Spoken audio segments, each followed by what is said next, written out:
Hola, muy buenos días a todos. Vamos a saludarnos, que no lo hemos hecho hoy. A mí me gusta. A la persona que tienes al lado, dile bienvenido. Me alegro que estés aquí, como ha ido la semana. ¿De acuerdo?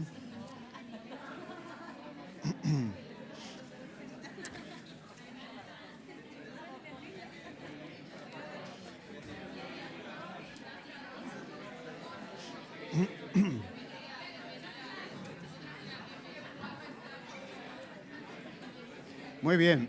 Un saludo para aquellos que nos siguen por internet, que escuchan los mensajes en las diferentes plataformas que tenemos, y también bienvenidos a todos los que estáis aquí, que algunos ya se van incorporando de viajes, etcétera, y estamos contentos de que estéis aquí. Estamos con una serie que ya dura un tiempo basada en el libro de los Hechos, que hemos titulado El día que nació la Iglesia.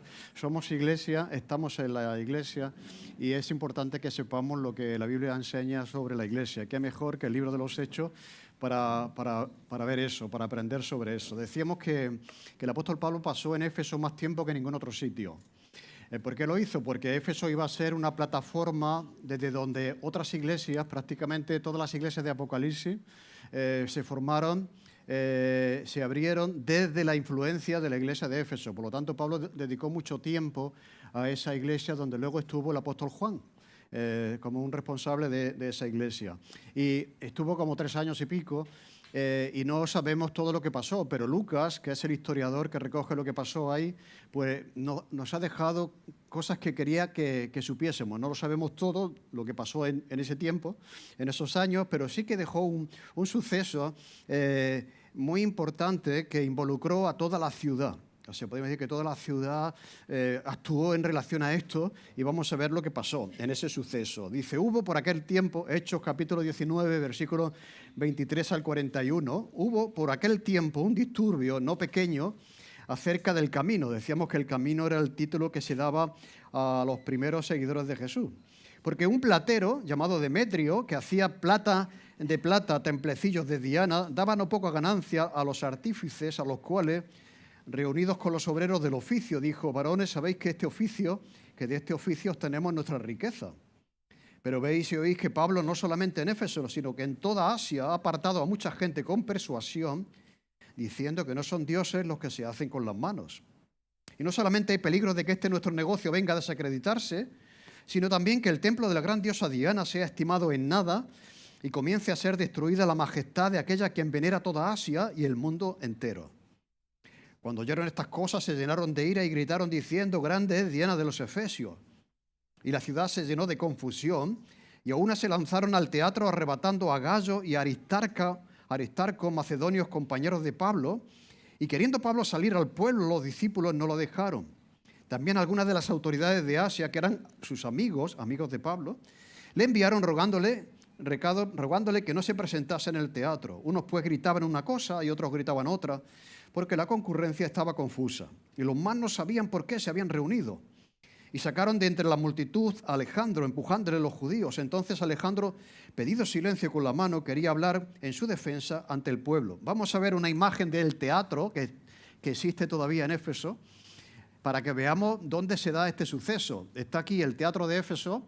Mirad, todavía está en muy buenas condiciones y tiene capacidad para 25.000 personas. Por lo tanto, lo que estamos leyendo ahora ocurrió aquí. Pablo no quería ir ahí a defender lo que estaba diciendo, pero no le dejaron, así que fueron los discípulos, algunos discípulos del apóstol. Pero mirad el sitio tan enorme, imaginad estar ahí y toda la multitud gritando. Vamos a verlo ahora durante 2 horas. A veces hay aplausos de 5 minutos, de 10 minutos, ¿no? Cuando hay un concierto de 15 minutos, pero estuvieron 2 horas gritando, grande es Diana de los Efesios. 2 horas. Vale, ya tenemos la imagen del sitio donde pasa lo que estamos leyendo. Y dice que la multitud estaba confusa, sacaron a Alejandro y pidió silencio con la mano y quería hablar en su defensa ante el pueblo. Pero cuando le conocieron que era judío, tomó una voz gritando casi 2 horas. Todos a una voz gritaron por 2 horas. Grande es Diana de los Efesios. Entonces el escribano, cuando había apaciguado a la multitud, dijo: varones efesios, ¿y quién es el hombre que no sabe que la ciudad de Éfeso es guardiana del templo de la gran diosa Diana y de la imagen venida de Júpiter? Puesto que esto no puede contradecirse, es necesario que os apaciguéis y que nada hagáis precipitadamente, porque habéis traído a estos hombres sin ser sacrílegos ni blasfemadores de vuestra diosa, que si Demetrio y los artífices que están con él tienen pleito contra alguno, audiencias se conceden, procónsules hay, acúsenle los unos a los otros. Y si demandáis alguna otra cosa, en legítima asamblea se puede decidir, porque peligro hay de que seamos acusados de sedición por esto de hoy, no habiendo ninguna causa por la cual podamos dar razón de este concurso. Y habiendo dicho esto, despidió a la multitud para que se fueran a sus casas. Dijimos que la ciudad de Éfeso era un centro de superstición pagana, de idolatría y de ocultismo. Decíamos hace 2 semanas que ahí se producía y se vendía un pergamino llamado Las Cartas de Éfeso, que aseguraban a quienes compraban ese pergamino, ¿de acuerdo? Pues protección en los viajes, salud, dinero y amor. Esas 3 cosas que hay en la vida: salud, dinero y amor. Y también descendencia. Si no podías tener hijos y comprabas este pergamino, pues también podías tener descendencia. Así que gente de todo el mundo acudía a Éfeso a comprar esos pergaminos que usaban como amuletos en sus coches, en sus cuellos, en sus carruajes, etcétera, etcétera, etcétera, porque pensaban que le daba buena suerte. También era un centro de adoración. ¿Os acordáis que no mencionamos mucho eso? Pero cuando Pablo estuvo predicando, hubo una multitud que quemó allí libros de magia, de brujería, etcétera, etcétera, que equivalía a una gran cantidad de dinero, ¿de acuerdo? Eso era como otro mensaje, pero no lo mencionamos de pasada, pero eso estaba pasando porque era una ciudad como centro, como he dicho, de ocultismo. Pero también era un centro de adoración mundial, porque se ha dicho que todo el mundo sabe y que gente de todo el mundo viene aquí a Éfeso a adorar a la gran diosa Diana. Era una de las 7 maravillas del mundo y era el templo pagano más famoso del mundo en su época, el templo de Éfeso. El más importante, el más famoso del mundo en su época.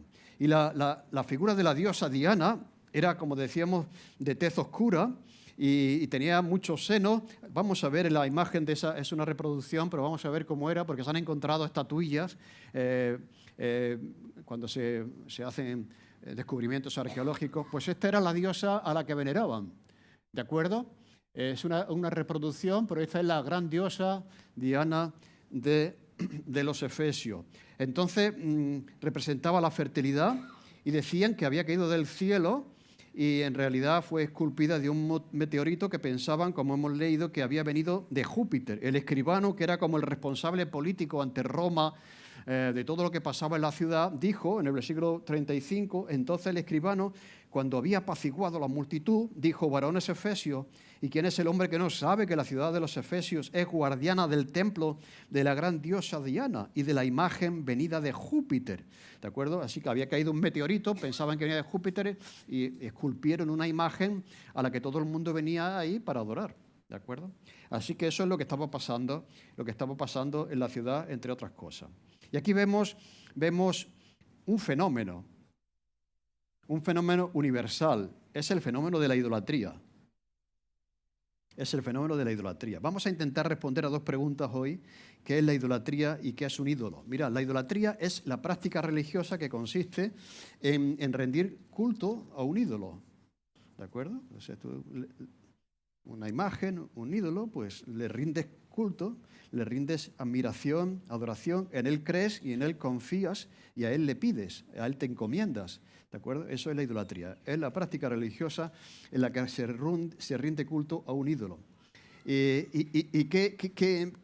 es la idolatría, pero ¿qué es un ídolo? Un ídolo es algo que para ti es más importante que Dios. O sea, en aquel tiempo el ídolo era esta imagen, también en nuestro tiempo, pero un ídolo puede ser más que eso. O sea, yo digo que hay los ídolos de la cartera, que son las imágenes o las fotos que llevamos en la cartera, en las que confiamos, pero están también los ídolos del corazón, que estos no se ven, pero el dinero, la fama, el prestigio, todo eso puede ser un ídolo en el que confías. ¿De acuerdo? Entonces, un ídolo puede ser aquello que ocupa el lugar de Dios, cualquier cosa que coge tu corazón, que lo cautiva, que cautiva tu imaginación, y tú esperas que esa cosa proporcione lo que solamente Dios puede darte.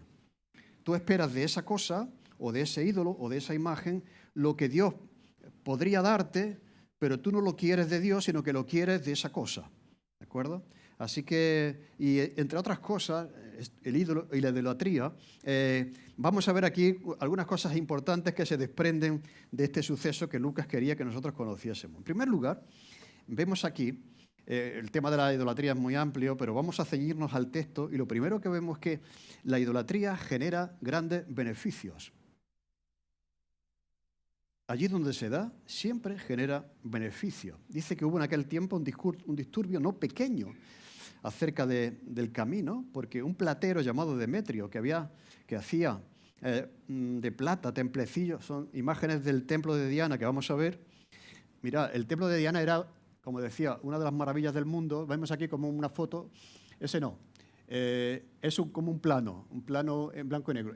Mira, esto era algo impresionante, como decía, una de las maravillas del mundo. Entonces lo que hacía es miniaturas de ese sitio y también miniaturas de la diosa que era adorada en ese sitio. ¿De acuerdo? Entonces daba mucha ganancia, dice que daba no poca ganancia a los que se dedicaban a hacer esas miniaturas del templo y de la diosa, a los cuales, reunidos con los obreros del mismo oficio, dijo: varones, sabéis que de este oficio obtenemos nuestra riqueza. O sea, no solamente que de este oficio comemos y vivimos, sino que de este oficio nos hacemos ricos.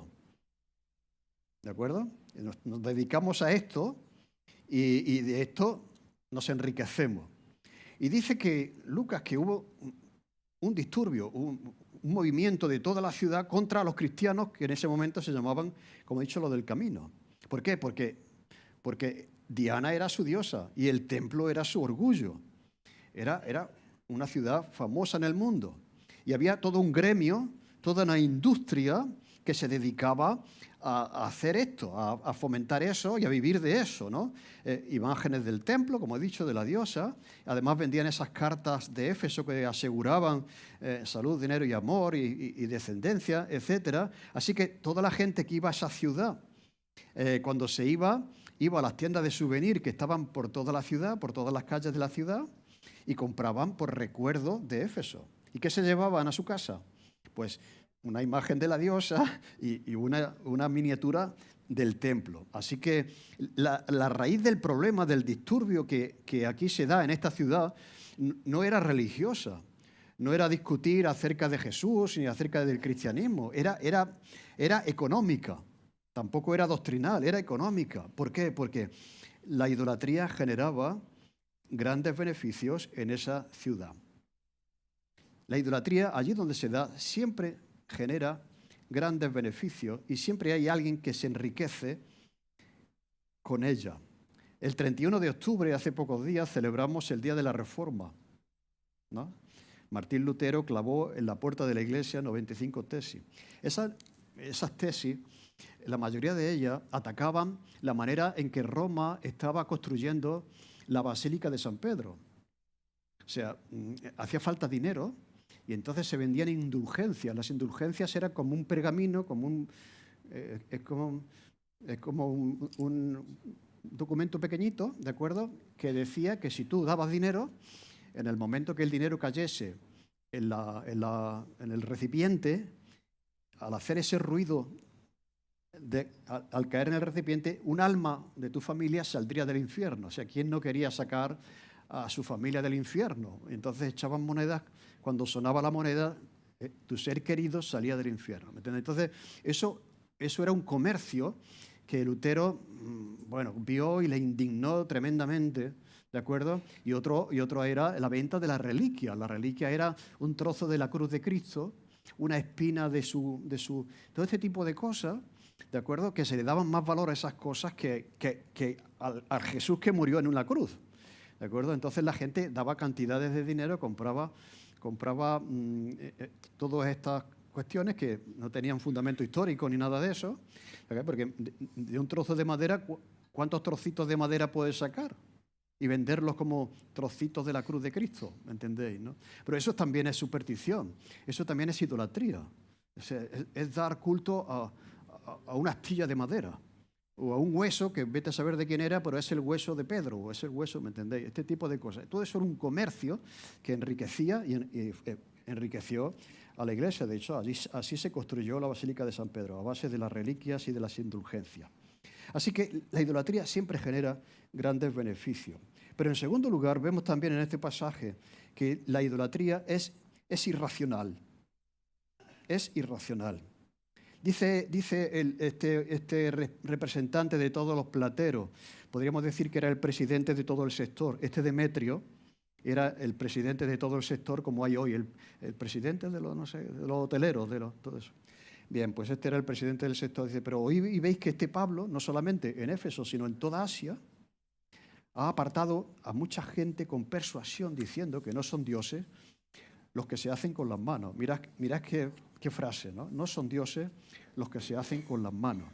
Lo cual quiere decir que todo iba fantásticamente bien en esa ciudad, la industria de la idolatría estaba funcionando perfectamente, la religión, el templo, todo eso iba de maravilla, y ahora viene Pablo y predica y dice que no son dioses los que se hacen con las manos, que es precisamente lo que ellos hacían. Ellos hacían eso, hacer dioses con sus propias manos, para luego venderlos. Y es irracional, como vamos a ver ahora. Es irracional por varias razones. La primera es que demuestra, y esto es un asunto interesante, es que la idolatría demuestra que el ser humano es religioso. O sea, desde esto de la religión, esto es una imposición cultural, tú vives en una cultura que se habla de Dios y terminas creyendo en Dios. No, es que hay culturas que ya de nacimiento, desde que nacen ya tienen una conciencia de un ser superior al que adoran, al que rinden culto, ¿de acuerdo? Y esto demuestra que, en el fondo, el ser humano ha sido creado por Dios para relacionarse con Él. Lo que pasa es que el ser humano es torpe y en lugar de relacionarse con Él, con Dios, pues se relaciona con las cosas que Dios ha hecho, con la luna, con el sol, con las estrellas, con los árboles, ¿de acuerdo? Pero esto demuestra esta realidad universal de que sea cual sea el tiempo, sea cual sea el lugar, todas las culturas en todas las partes del mundo son religiosas. Y tienen sus tradiciones religiosas, y tienen sus dioses, y tienen sus ídolos, en ese deseo del hombre de conectar con lo que trasciende, con lo divino. ¿De acuerdo? Así que desde la caída prácticamente, desde que el momento en el que Adán y Eva le dieron la espalda a Dios, dieron la cara a un sustituto de Dios, porque ellos se escondían de Dios. Y esto es lo que es la idolatría. La idolatría no quiere mirar a Dios cara a cara, quiere mirar una copia de Dios, se esconde de Dios y se enfoca en un Dios que no es el Dios verdadero. Así que el corazón humano desde el principio de los tiempos tiende a la idolatría y a buscar a Dios, al Dios verdadero, un sustituto. Así que esto demuestra que el ser humano es religioso, porque esto se da en todos los tiempos, en todos los lugares, en todas las culturas. En segundo lugar, la idolatría es una suplantación del Dios verdadero. O sea, se cree en ese Dios, se pide a ese Dios y se confía en ese Dios. Cuando iban al templo de Diana, pues, ¿qué hacían? Pues inclinarse ante Diana, confiar en ella y pedirle aquellas cosas que ellos necesitaban. Salud, dinero, amor, lo que necesitasen, se lo pedían a esa diosa. Creían en ella, se lo pedían y confiaban en ella para proveerle de todo lo que ellos necesitaban. Así que demuestra que también es una suplantación del Dios verdadero en el que podemos creer, en el que podemos confiar y al que podemos pedir. ¿De acuerdo? En tercer lugar, la idolatría demuestra también la torpeza del ser humano. La torpeza del ser humano. Es eso que he dicho de la irracionalidad. Es irracional que tú te pongas de rodillas y que tú clames a algo que no tiene vida. Mira, hay un texto de Isaías que vamos a leer completo, porque ahí habla de la irracionalidad de la idolatría, de este fenómeno que estaba en toda la historia de Israel y en la historia del mundo entero. Vamos a leer ese texto de Isaías 44, 9 al 24. Dice, no hay Dios sino yo. Dios dice eso, no hay Dios sino yo. No hay fuerte, no conozco ninguno. Los formadores de imágenes de talla, todos ellos son vanidad. Lo más precioso de ellos para nada es útil y ellos mismos son testigos para su confusión de que los ídolos no ven ni entienden. ¿Quién formó un dios o quién fundió una imagen que para nada es de provecho? He aquí que todos los suyos serán avergonzados porque los artífices mismos son hombres. Todos ellos se juntarán, se presentarán, se asombrarán y serán avergonzados a una. El herrero toma la tenaza, trabaja con las ascuas, le da forma con los martillos y trabaja en ello con la fuerza de su brazo. Luego tiene hambre y le faltan las fuerzas, no bebe agua y se desmaya. El carpintero tiende la regla, lo señala con almagre, lo labra con los cepillos, le da figura con el compás. Lo hace en forma de varón, a semejanza de hombre hermoso para tenerlo en casa. Corta cedros, toma cipreses y encina y cree que crecen entre los árboles del bosque, planta pino que se críe con la lluvia.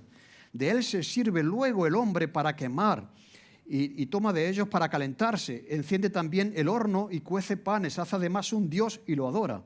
Fabrica un ídolo y se arrodilla delante de él. Parte del leño quema en el fuego y con parte de él come carne. Prepara un asado y se sacia. Después se calienta y dice, oh, me he calentado, he visto el fuego. Versículo 17. O sea, todo eso se hace con un trozo de madera. Te calientas, haces la comida, etcétera, etcétera. Dice, versículo 17, dice, y hace del sobrante un dios, un ídolo suyo. Se postra delante de él, lo adora, le ruega diciendo, líbrame porque mi Dios eres tú. No saben, no entienden, porque cerrados están sus ojos para no ver y su corazón para no entender. No discurren para consigo, ni tiene sentido, ni entendimiento la irracionalidad de lo que hace, ¿no? Para decir, parte de esto quemé con el fuego, y sobre sus brasas cocí pan, asé carne y la comí. Haré del resto de él un dios, una abominación, me postraré delante de un tronco de árbol. O sea, no tiene capacidad para hacer ese análisis, ¿no? Me postraré delante de un tronco de árbol. De ceniza se alimenta, su corazón engañado le desvía para que no se libre su alma ni diga, ¿no es pura mentira lo que tengo en mi mano derecha? Acuérdate de estas cosas, oh Jacob e Israel, porque mi siervo eres tú. Yo te formé, siervo mío, eres tú, Israel, no me olvides. O sea, es que la idolatría estaba por todos los sitios, ¿de acuerdo? Y cuando el pueblo de Israel entró en la tierra prometida había muchísima idolatría, ¿no? No me olvides, ¿no? Esto es un poco posterior, pero dice, no me olvides. Y esto es lo que hace la idolatría. Además de ser irracional, nos hace alejarnos y olvidarnos del Dios verdadero. No me olvides, ¿de acuerdo? Porque ha desviado su atención en otra dirección, hacia otro Dios. Ya, fijaros, como este es un fenómeno, como he dicho, universal. En tiempos de Jesús, pues la mujer samaritana le pregunta a Jesús, ¿cuál es el Dios y el templo verdadero para poder ir ahí a adorar? ¿Es el templo, es el Dios verdadero, el Dios de los judíos y el templo de Jerusalén, el templo verdadero? Porque los samaritanos tenían un Dios y un templo donde ellos adoraban a su Dios. Vamos a ver el sitio donde la arqueología ha descubierto ese lugar sagrado para los samaritanos. Mirad, aquí está el lugar donde iba la mujer samaritana a adorar. O sea, había un enfrentamiento entre los judíos y los samaritanos. Ellos tenían una visión de Dios, los samaritanos, los judíos tenían otra, un lugar de adoración en Jerusalén o en Jericín. Ahí está el templo de Jericín. ¿A dónde tengo yo que ir para encontrarme con el Dios que sea el verdadero? Y Jesús le contesta, mujer, créeme, la hora ha llegado cuando adorarás a Dios sin necesidad de un templo y sin necesidad de una imagen. En espíritu y en verdad es necesario que ahora los adoradores adoren a Dios, en espíritu y en verdad. Pero es verdad también que nos cuesta hacerlo sin una imagen que podamos ver. ¿A que sí? Ahora voy a poner un ejemplo. Pero esta es la fuerza de la idolatría, o sea, que te pone delante algo que puedes ver. A Dios no lo puedes ver, es espíritu, pero esta imagen sí la puedo ver. ¿Entendéis lo que quiero decir? Entonces, tiene un poder psicológico sobre nosotros, la idolatría. Por eso que nos presenta una imagen delante. Pero dice el apóstol Pablo que tenemos que andar por fe y no por vista, y también tenemos que adorar por fe y no por vista, porque no hay imagen que pueda contener o resumir la grandeza de Dios. Todo intento de representar a Dios con una imagen, con una estampa, con una escultura, es limitar al Dios que no se puede limitar. Por lo tanto, es difícil adorar a Dios en espíritu y en verdad. ¿Por qué? Porque, en cuarto lugar, el ídolo tiene poder sobre la persona que lo adora. Mira, cuando tú a una foto, cuando tú a una imagen, a una escultura le atribuyes cualidades divinas, ya esa foto, esa imagen, esa estatua tiene poder sobre ti. Tiene poder sobre tu mente, tiene poder sobre tus emociones y tiene poder sobre tu corazón. Tiene poder sobre ti. Cuando tú le das a esa foto, a esa imagen, una capacidad divina, ya tiene poder sobre ti. Le das poder sobre ti. Y ese componente visual que yo decía psicológico opera en nosotros. Los que nos hemos criado en una cultura que se fundamenta en todo esto, yo te digo ahora mismo, piensa en Jesús y te viene la imagen del Sagrado Corazón de Jesús, con el puñal clavado en el corazón, a pecho abierto, ¿o no? Si yo te digo, piensa en el bebé Jesús, pues te viene la imagen del niño Jesús, hecho de escayola, lleno de golpes porque se caía así, y se ven los desconchones por ahí del niño Jesús, pero ¿veis el poder que tiene sobre nosotros? Ahora tú pídele a alguien que le ha atribuido durante toda su vida poder a una estampa, a una imagen, a un cuadro, que se deshaga de eso. Porque eso no es Dios. No son dioses aquellos que se hacen con las manos. Y veréis cómo le costará.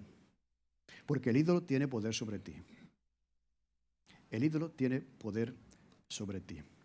Así que cuando conocemos la verdad nos hará libres. Yo tengo siempre el ejemplo, lo comenté alguna vez, cuando estábamos en Barcelona, asistíamos a una iglesia y había una señora de clase alta que vivía en la misma calle de la iglesia. Ella decía, yo al principio cuando supe que había una iglesia evangélica, yo me cruzaba de acera para no pasar por la misma acera donde estaba la iglesia. Y después cuando yo escuchaba los coritos, las canciones, qué bonito, dice, empezaba a pasar por la acera de la iglesia, hasta que un día entré y escuché y me convertí.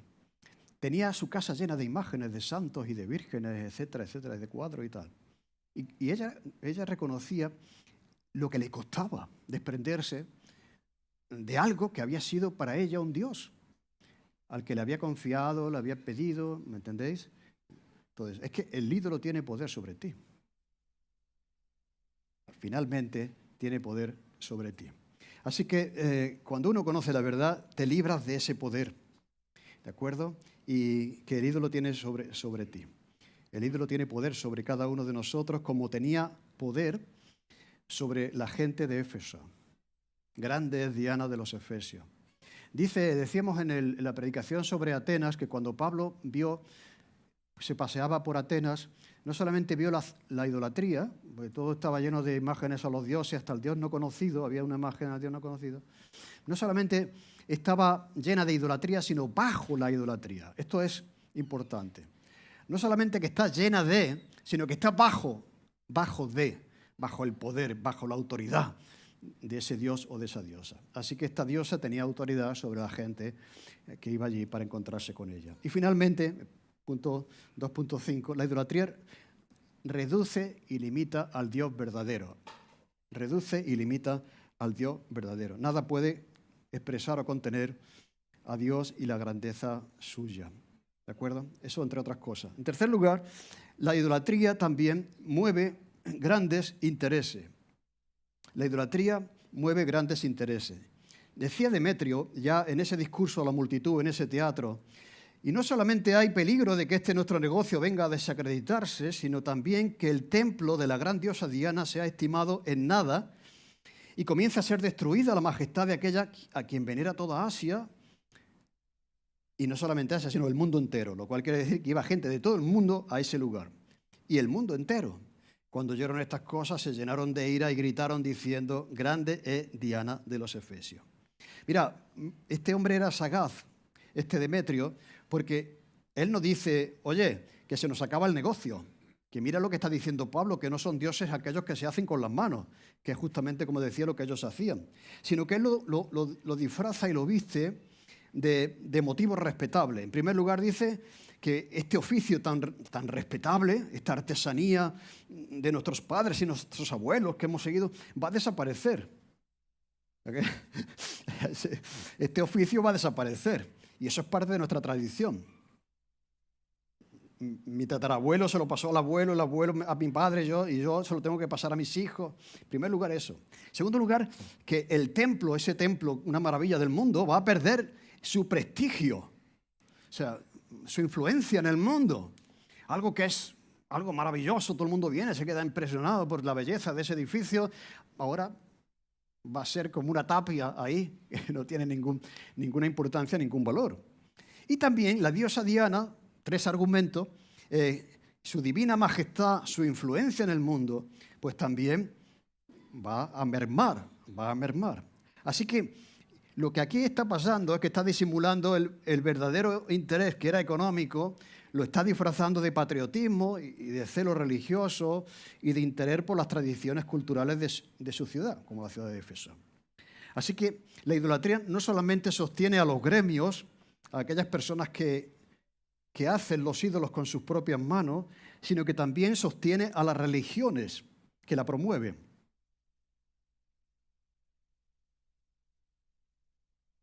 Y a las ciudades que sacan provecho de esa industria. ¿Tú te imaginas si desaparecieran en el mundo, en este momento, los grandes centros mundiales de peregrinación de todas las religiones? O sea, entonces, si desaparecieran todos los lugares donde la gente va para buscar indulgencias y perdón de sus pecados y encontrarse con su Dios, si todo eso desapareciera, ¿qué pasaría si esas ciudades que se sostienen económicamente de eso dejaran de recibir ingresos por eso? ¿Y qué sería de las religiones si desaparecieran todas las imágenes? Muchas religiones son sustentadas por las imágenes, por la Semana Santa. Si desapareciera la Semana Santa, es que pensáis que eso, el poder político, económico, lo iba a permitir, sería perjudicial. Ya no es religión, ya es economía.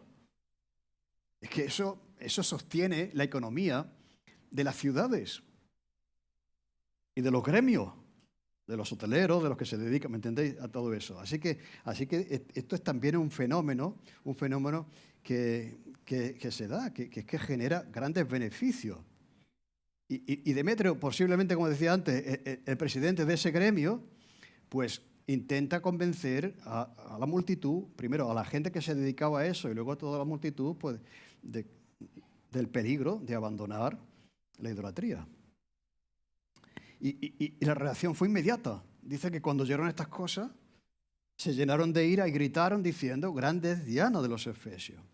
La ciudad se llenó de confusión y se fueron al teatro y arrebataron a Gayo y a Aristarco, que eran compañeros de Pablo, y empezaron allí a arengarles y a gritarles, ¿no? Así que la idolatría tiene un componente enorme religioso, pero también no religioso, social, económico, de quienes sustentan y viven y se sirven y reciben beneficio de que exista. Por lo tanto, hay que defenderla a toda costa, aunque sea a costa de la verdad, ¿o no? La verdad no importa. Lo que importa es el beneficio que aporta esta tradición a nuestra cultura, a nuestra economía, a nuestra ciudad. Vamos a perder la influencia vamos a perder el templo, vamos a perder la diosa, nadie va a querer venir aquí a Éfeso de ningún sitio. ¿De acuerdo? Así que esto es interesante. ¿Cuáles son las verdaderas intenciones del corazón de las personas, de los que aparecen aquí? Mira, Demetrio y los plateros no les importa la verdad. Lo que les importa es que eso amenaza su bolsillo, su ganancia. Al escribano, que era el responsable ante Roma de la paz en la ciudad, pues lo que le importaba es que no se produjeran rebeliones, ¿de acuerdo? Tumultos, porque luego Roma le iba a pedir cuenta. O sea, ¿qué es eso de 25.000 personas gritando en un estadio? Eso hay que pararlo. Eso no puede darse. Así que él también, de alguna manera, estaba defendiendo, mirando por su prestigio y por su posición. El único que no miraba por lo suyo propio era Pablo. Era Pablo, que estuvo dispuesto a ir a ese sitio, aunque parece ser que Pablo ya tenía gente de influencia, que le dijeron, mira Pablo, mejor que no vaya. Mejor que no vaya. Pero Pablo quería ir ahí, a defender a aquello que estaba predicando, que no son dioses los que se hacen con las manos. Imagináis lo que se hubiera liado ahí, ¿no? A Pablo no le importaba. No le importaba a Pablo. Él, de toda la historia, al único que no le importa su situación personal es a Pablo. Los demás estaban defendiendo sus propios intereses. Así que Éfeso era una ciudad como esa, como Atenas. Estaba llena de idolatría, de superstición, ¿de acuerdo? Y también bajo el poder de esos ídolos y de esos dioses falsos. La idolatría es un fenómeno interesante, que en primer lugar, a la luz de esta historia, genera grandes beneficios. Es irracional, es inconsistente si tú lo analizas. Demuestra que el ser humano es religioso, que la idolatría es una suplantación del Dios verdadero. Demuestra la torpeza del hombre. En lugar de adorar a Dios, adora a la criatura. También demuestra que el ídolo tiene poder sobre la persona que le da ese poder, cuando le pide, cuando confía, cuando se postra de rodillas ante él. Y también que la idolatría limita y reduce la grandeza del Dios verdadero. La idolatría también mueve grandes intereses y sobre todo la idolatría nos aleja del Dios verdadero, que puede ser la idolatría de las imágenes, pero también podemos caer los cristianos del siglo XXI en la idolatría del corazón. Todo aquello que atrae tu atención, que es más importante, que si te faltara eso, no tendría sentido tu vida. Eso viene a ser un ídolo para ti. ¿De acuerdo?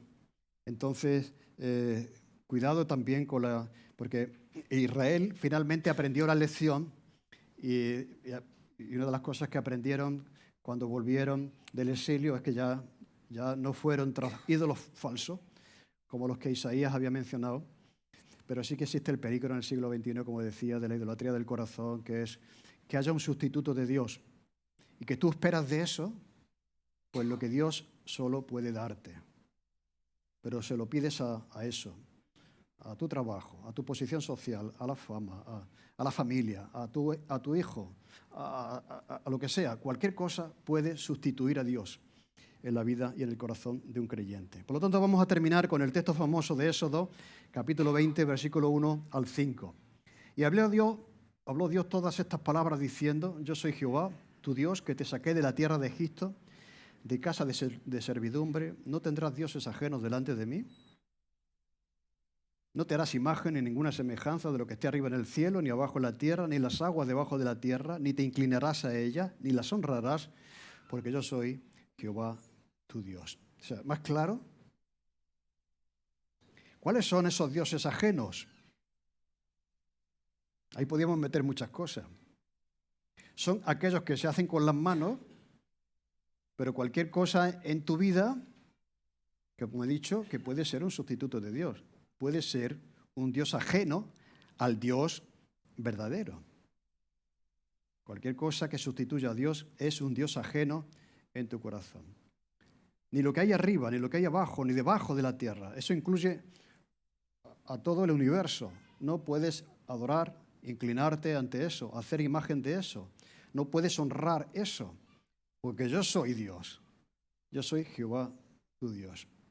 Pues gracias a Dios que con el Evangelio nos alejó de la idolatría, pero tengamos cuidado con la idolatría del corazón. Tengamos cuidado con la idolatría del corazón.